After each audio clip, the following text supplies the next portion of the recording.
I've got some great follow-ups here on the Frumenty episode we just did. Here are a couple questions. Here's Mariala. I really wonder whether the wheat bran might have separated from the barriers easy if they were soaked overnight, possibly even sprouted slightly. Good question. You know, at least in the 18th century or 17th century references, I didn't see that, but I imagined that it would work out very well. Here's another one. It's a common kind of question. Everybody was kind of hitting around it. Here's one that kind of sums some of these questions up. This is Noble Design Media. It says, another magical surprise. I can't or don't eat wheat, but this 18th century recipe seems so soothing and appealing regardless. Thank you for uncovering these lost gems. The idea here is that some people are having problems with gluten. Well, this, and other people reference this, you can do this same kind of recipe with other grains. And it's referenced in some of the cookbooks. Specifically, they mention both rice frumenty and barley frumenty, and undoubtedly you could do it with some other ones like oats.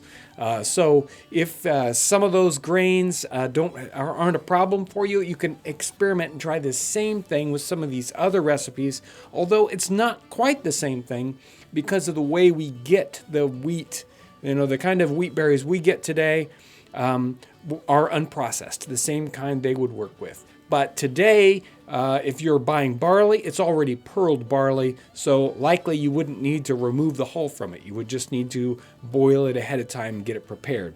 Rice, the same thing. Most of our rice is polished, and so you wouldn't need to do that same kind of removing the bran layer to get it prepared. You could basically, just kind of parboil it a little bit and then make it the same way. And here's another one. Here's Doc Railgun. So he says, so it's cream of wheat? Well, I wouldn't put it in a cream of wheat category at all.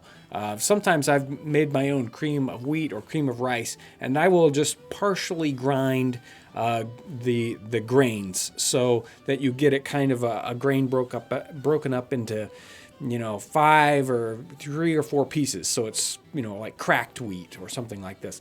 This, because the grain is whole, gives you a completely kind of different texture. Again, a lot more like tapioca when you really have this totally different texture going on instead of something that's a bit more smooth. Even cream of wheat, pretty smooth, pretty granular when you get to it. This has got a totally different bite to it, I guess. Again, thank you for all your great comments, your wonderful questions. Also, make sure to sign up for our YouTube mailing list. I'm going to put a link down in the description section. It's the way to find out about the new things that are coming out and some special behind the scenes kind of information. So make sure to sign up for that. Also, I want to thank you so much for joining me today. Thanks for watching.